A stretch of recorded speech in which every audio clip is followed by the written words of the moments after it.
chuan ti hian ka han ngai to a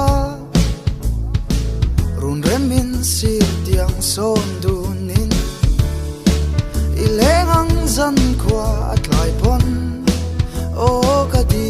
kadi mel tha leng dunin jing khwa avar thleng o shin na atang hiam i moi zo nge ka lung lai hem tu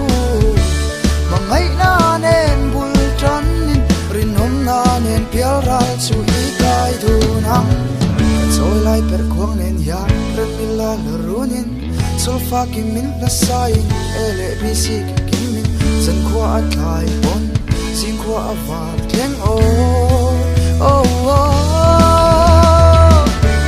Ivan moye kwanu thiasia zinga Ivan lue o kata sakle thlam chim le mara te ka han hoi yanin o mit thung zo tu ren ka zo lo nang lo chu o kadi mel tha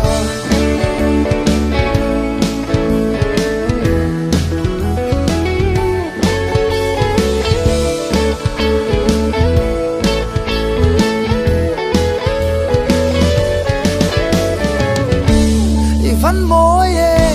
kwanu thiasia